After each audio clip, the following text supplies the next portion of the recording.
Hey guys, this is Moriarty, And Crypto Spook, and today we're playing a game called The Last Will. which made me think of Last Will and Testament. I believe that's exactly what it's supposed to make you think of. We're also going to be having a pretty neat little contest where we're going to be giving away one of the keys to this game, courtesy of the developer, and we'll talk a little bit more about that later on. So I enjoyed this game. It's very pretty. It uses the Unreal Engine. There's a lot of like floating dust motes and all sorts of interesting things going on. I really enjoyed the lighting effects. When you turn on a light, you can see things reflecting down hallways, and it's really very, very cool. So we actually played this game with some friends. We played it with Dr. Shattered and Little Big Gamers. We'll link them in the description. You should definitely check them out. You should also check out Doc. He did a full Let's Play style of this particular playthrough, so you can really get a feel for what it's like when you get into a game and you start screaming at your friends because you can't figure out these puzzles. It is a timed game. Also, I believe you have 1 hour to complete the game. I believe it's 1 hour.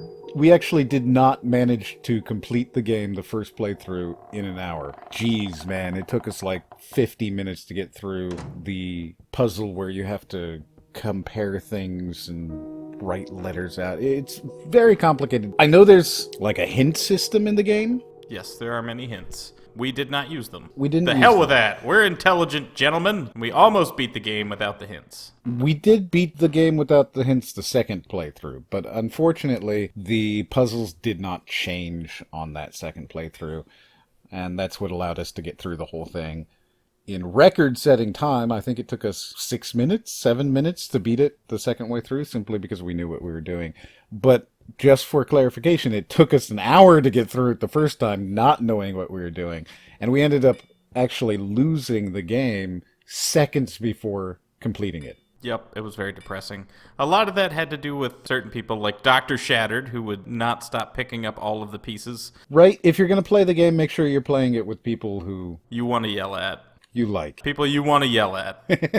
If you're playing with random people, you are going to quit. I do believe that I berated several people while we played this game due to their non-ability to work together as a team. And that's one of the things about this. It's such a neat game for that fact that you are playing and working together and you really want to be collaborative and figure things out together. If you don't, if you just kind of go off and do your own thing, you're going to find it very difficult to get along. I like this kind of a game.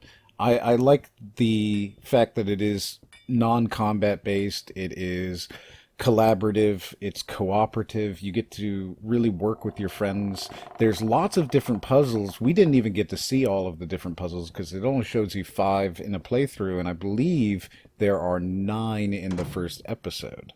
Once again, we are playing another puzzle-style game, so it's time for me to mention Shivers and Mist. It is a little bit Shivers. This one is more Shivers than... Much more Shivers. The art style definitely reminded me of Shivers, and in a good way. It's a fantastic game. It was really fun to play. I had just a blast.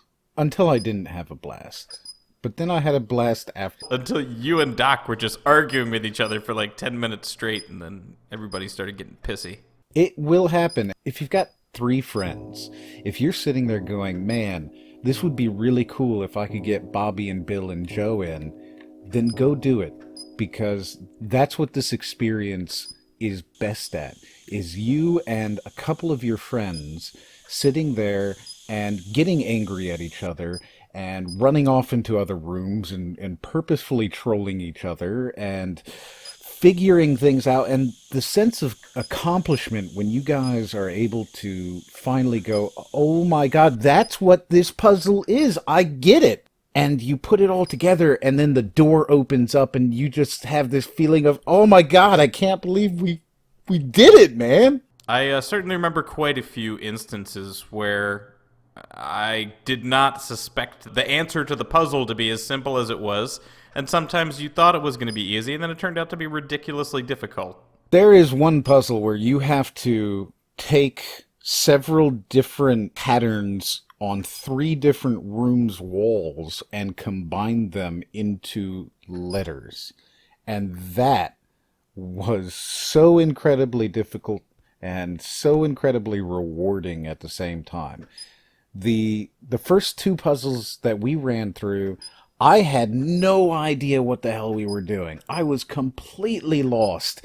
And it was so incredibly rewarding for me to be able to sit and listen and watch as three of my friends were able to come up with the answer. And it was something I never would have been able to do because I simply, like, my brain never clicked on that one. You know, where you have to turn the little things at the statues? Oh, yeah, yeah. Each one had a poem that went with it, and so there was like four things on the wall, and I just guessed mine. I read it, and it was like something, something, something, and I was like, oh, it's coal. And bam, coal. See, my brain, the way my brain worked, I never put those together. It never made sense to me, and it was incredibly rewarding to watch you guys put that together. And then for myself, when I was able to figure out the patterns on the walls were actually combined with other patterns on the walls and led into actual letters. I'm really glad that you figured that out because I was like, okay, it's a 3x5 grid, and I'm like, okay, we got to break this out into bits. You know, maybe it's some kind of binary system. And I'm so glad you handled that because otherwise I would have been doing math for like 3 hours for no reason. Well, you would have been doing it for no longer than an hour. Yeah, that's very true. And it was so rewarding. I loved that about this game. The fact that there was that true sense of reward that you don't really get in many modern games anymore. I can't think of too many games that make me feel rewarded intellectually, but this really managed to do it. And the cooperative, collaborative aspect of it was even better. I was kind of surprised by the collaboration involved in the game. Most of it yelling. Hey, even that's collaboration, I guess. It is, yeah. I mean, that's the thing, is you could have gone through the whole thing no problem by yourself if you really wanted to. It wouldn't be nearly as fun. I think it would have been certainly more creepy and ominous if you were just walking alone through this house by yourself. It would have certainly changed how the game made you feel. It would have been a horror game as opposed to a fun collaboration. I don't know how the butterflies would have worked out. That's true. You'd have to run back and forth each and every time, and you may not have even noticed it. You may not have even noticed the answer to the problem at all, if not for having a friend there who could say, wait, I just saw that thing move. That's a good point. Well, I thoroughly enjoyed the game, and I'm glad that we got the chance to play it, even with a group of people that were all trying to be alpha males at the same time. So would you recommend it, Crypto?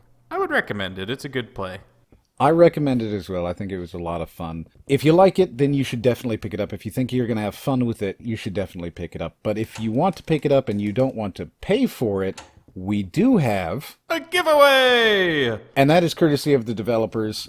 And in order to do that, simply click the link in the description. It has all the details of everything you need to do in order to be entered in the contest and have different methods of getting more points. We're going to start doing more of these kind of contests. We have a whole bunch of games that we're going to start giving away. This one, of course, will be for The Last Will, but we're going to start pulling people off of those lists. So even if you're not interested in Last Will, make sure that you go ahead and get entered into the contest.